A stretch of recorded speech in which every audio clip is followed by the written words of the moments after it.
Hi guys, welcome to the channel, which is Lovely Life 50 plus edition. Oh, might just failed in there. I'm recording this video just because today is actually um oh it's ME Chronic Fatigue Syndrome Awareness Day. So yeah, I'm wearing my t-shirt, which I don't know if you can see. No, probably not. It says I'm resilient, but some days my body just says no.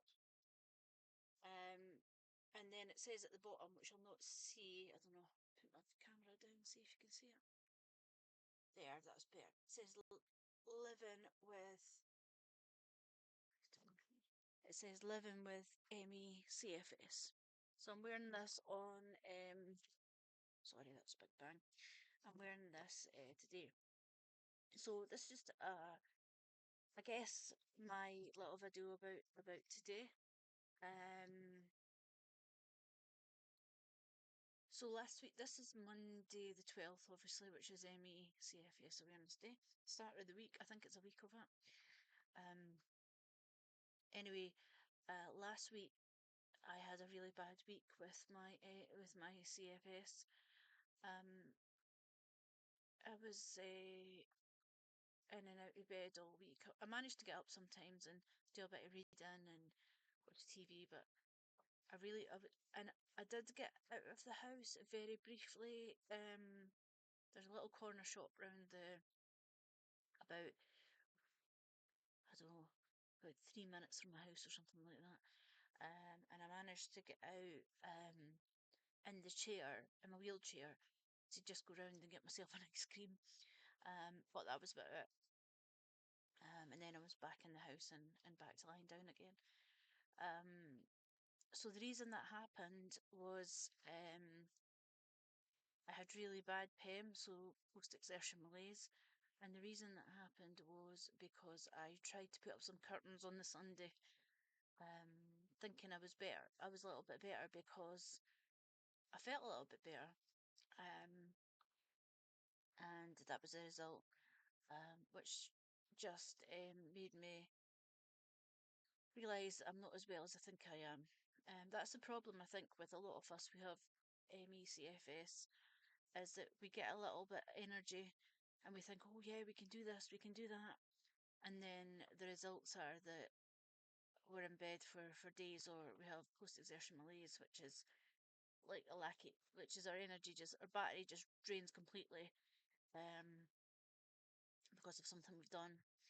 I mean, I've had this for what, 3 years now, and I'm still learning. I think I'll constantly be learning what I can and can't do. And this week, I had the job as a lollipop lady, because my CFS got significantly better. So I had the job as a lollipop lady, and this week I'm just looking at the calendar, on the 15th,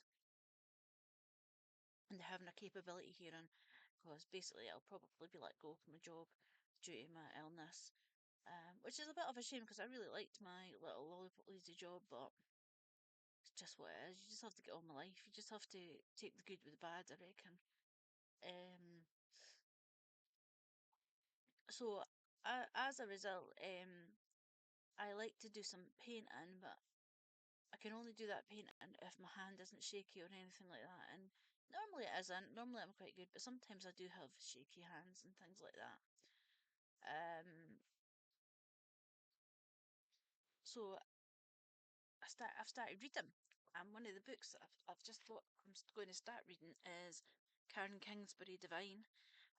It's been yeah, it's been recommended to me, and I'm really looking forward to reading this.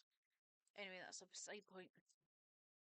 So yes, I just wanted to do this little video to say that there are millions of us around the world who suffer from this, and people who are a lot worse than me, who are in bed constantly, we just can't get up.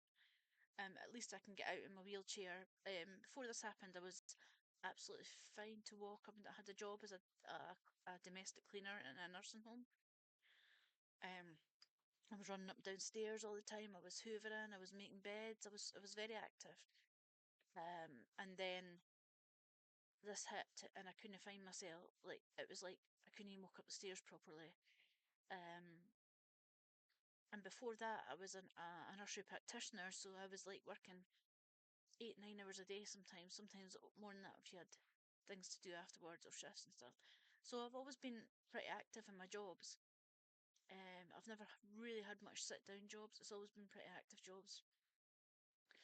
And now I find myself having to like do little an hour and then go and lie down or do something else and then go and lie down or rest my feet up. Um, but you know what? This is what it is, and I mean I'm really praying that there'll be more research into this illness and Lord, yeah, Lord, didn't mean to say Lord there. It's because I'm talking about praying and I'm actually a Christian. But I have lots of support around about me.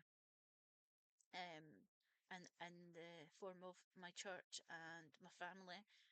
I'm really sorry for those who don't have the support and they just have to like somehow make it work.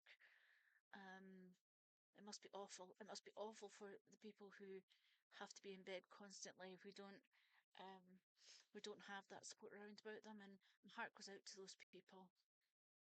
Um, I do have support, and I am able to get up sometimes, and I am able to go on holiday.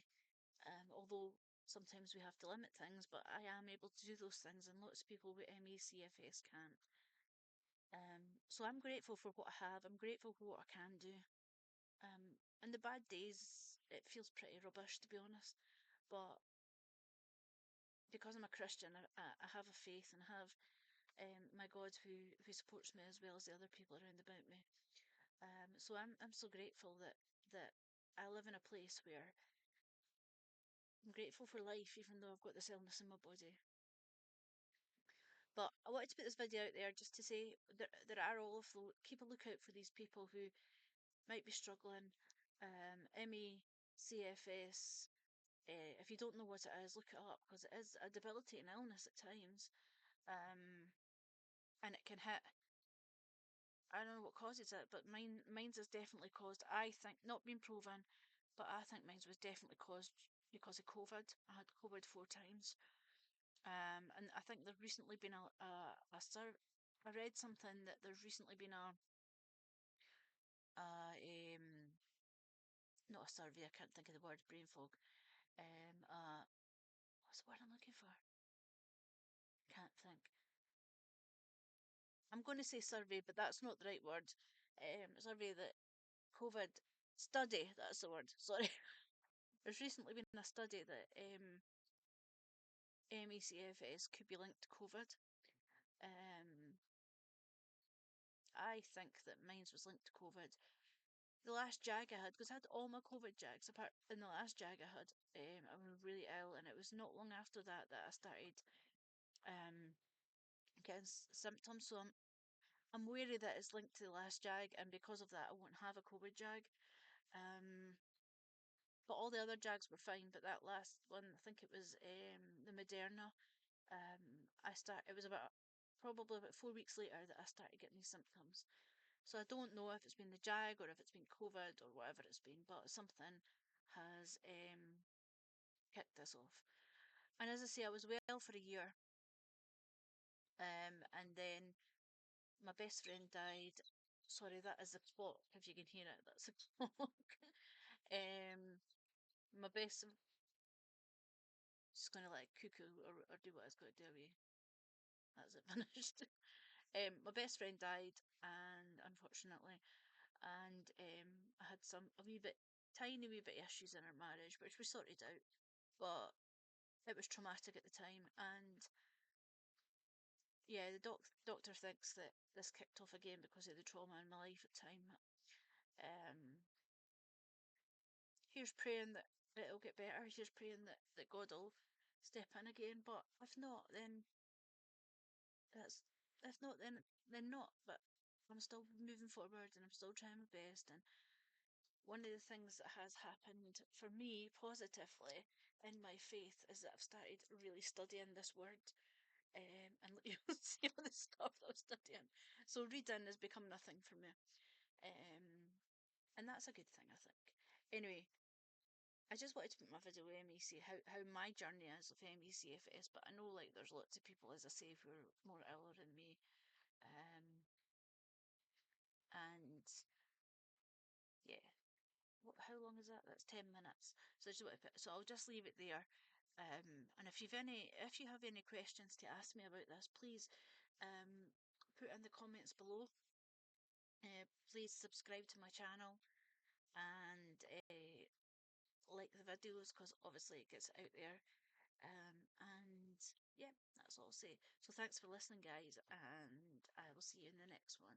Bye for now.